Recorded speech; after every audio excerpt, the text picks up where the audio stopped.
Afurika dukunda yagize abagabo b'intwari n'ubu tukibuka n'ubu tugitekereza. Kwame Nkrumah yahoraga arota ubumwe bwa Afurika. Patrice Lumumba ngo yatekerezaga gufata Kongo akayigira paradizo yanatunga umugabane w'abirabura. Samora Machel yamaze umwaka aharanira ubwigenge bwa Mozambique, ariko impanuka y'indege yamuhitanye irakibazwaho. Igikomangoma Rwagasore cyangaha mu bashinga ntahe ntawe uzi irengero ryacyo. Steve Biko wamaze imyaka 7 aharanira ubwigenge bwa bene wabo muri Afurika y'Epfo, akaza kugwa mu nzu y'imbohe nyuma yo gukubitwa iz'agashinyaguro nk'uhura ibishyimbo. Hari umwami Rudahigwa warushaga ngo ubwenge abera, hari nayo mpamvu yatabarutse agikenewe mu rwa Gihanga. Gusa hirya y'aba ngaba haje koza undi mugabo, Thomas Sankara, umusore wari ukiri muto w'igikundiro nk'uwavukiye mu rwa Gasabo. Yari umugabo w'impinduka, benshi mu bazanaga impinduramatwara icyo gihe ngo baravugaga gusa, ibikorwa bikaba bike, ariko impinduramatwara za Sankara zanajyanaga n'ubuzima bwe bwa buri munsi. Kwicisha bugufi no guhora buri gihe yumva ashaka kumenya ibirenze ngo byatumaga buri gihe ashobora gutambutsa ubutumwa bwe bujyana no guhindura Afurika ikaba yakwigira hamwe no guteza imbere igitsina gore. Yarwanyije abanyaburayi ku mugaragaro, cyane cyane Abafaransa, ndetse biza no kumuviramo kwicwa agambaniwe n'uwari inshuti ye magara. Yahambwe nk'imbwa, nyamara yarashimishije benshi. Yapfuye nk'uko yabagaho, aho umutungo w'icyo gihe yari amagare 4, gitari 3 hamwe na firigo yangiritse. Yari we perezida wari ukennye ku isi yose na magingaya, ariko ibitekerezo bye byakomeje kuguma mu misokoro y'Abanyafurika. Une seule nuit, ijoro rimwe, ni kimwe mu byo yasize ku isi, ikaba indirimbo yubahiriza igihugu cya Burkina Faso, aho nyuma y'igihe kino gihugu cyongeye kuduha indi ntwari, noneho ikaza mu rwa Gihanga.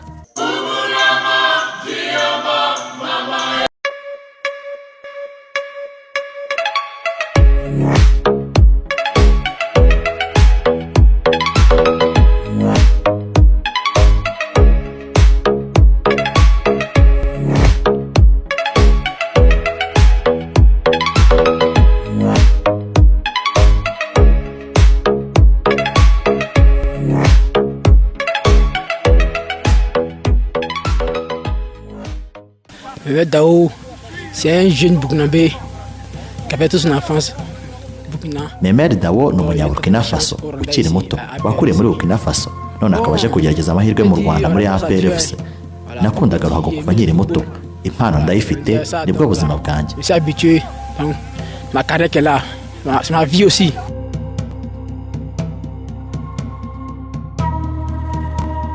Muto utari gito, ukunda intsinzi, intero ye ni nka bimwe bavuga mu Kinyarwanda ngo oza mu byene, la valeur n'attend pas le nombre des années.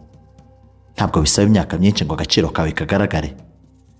Tariki ya 5 Nzeri 2003 nibwo Raouf Memel Dao yabonye izuba, aho ku myaka 21 ye yisanze mu ikipe ya APR Football Club nyuma yo guca mu yandi makipe nka AS Ouagadougou, Kadiogo na Canabers iwabo hamwe na Black Stars yo muri Mali.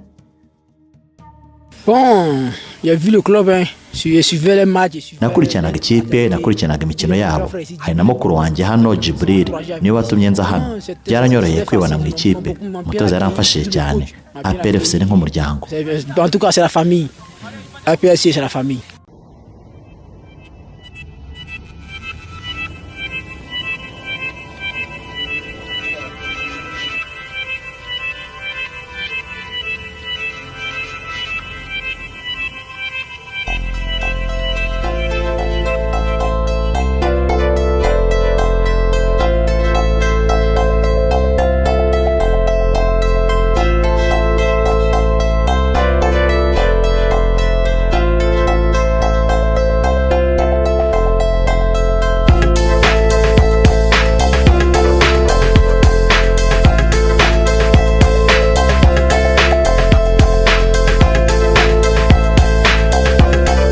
Idini ya Islam, Raouf ni rimwe mu mazina y'Imana risobanura umunyampuhwe udasanzwe, uwuje ubuntu n'imbabazi n'urukundo rurenze. Iri zina rifite igisobanuro cyimbitse mu mico y'Abarundi n'Abayisilamu, rikaba rikoreshwa nk'izina ry'abahungu bafite umutima woroshye n'ubwuzu budasanzwe. Mu buryo buhuje n'iyo nyito, Memel Dao agaragaza uwo mutima mu rugendo rwe rwa ruhago. Ukavuga APR Football Club nk'umuryango, uko yishimira u Rwanda nk'iwabo ha kabiri, nuko asezeranya abakunzi b'intsinzi, byose bitwereka ko afite umutima wa Raouf, umutima wuje ubuntu, icyizere n'ubwitange. uyu musore yakiniye ikipe y'igihugu y'abato ya Burkina Faso ndetse yahamaguye mu ikipe nkuru mu rugamba rwo gushaka itike gikombe cy'isi nubwo ataje mu bakinnyi ba nyuma. Gusa ntabwo byamubuje ko yatorewe kuba umukinnyi w'umwaka wa Burkina Faso, ishimwe ryerekana ko impano ye itavugwa rumwe. Kuri we Kigali ni nk'iwabo, akunda u Rwanda kandi yahaye abakunzi ba APR FC isezerano ryuzuye urukundo n'intsinzi. Uko yitwara mu kibuga, uko yitanga ku ikipe n'uko yitonda mu mvugo, byose bituma tumwumva nk'umusore wuje impuhwe n'ubumuntu nk'uko izina Raouf ribivuga. Les fans de APR, c'est Memel Dao. Je vous promets que les championnats, on va les reporter. Abakunzi ba APR FC ni Memel Dao. Ndabizeza ko tuzatwara shampiyona ndetse na piramide ndabyizera ko tuzayikuramo. Bagenzi banjye nabo nuko twarakoze cyane bizakunda. Moi je crois. Voilà, mes amis aussi croient, le coach aussi croit. On a beaucoup travaillé. Aritezwe muri Sekafa Kagame Cup muzakurikirana ku mbuga zacu zose. Tuzabagezaho ku bufatanye na Mowaps yamamaye muri byinshi hamwe na Resilience igukorera ibikoresho byiza byo mu nzu utasanga ahandi. Turi kumwe kandi na Hopeline Sports abagukorera imyenda n'ibikoresho bya siporo bigezweho, natwe nibyo tuzagenda twambaye. Yego, ni Sekafa Kagame Cup 2025. Turi APR FC, ikipe y'intare yo mu gihugu cy'intare kandi kiyobowe n'intare.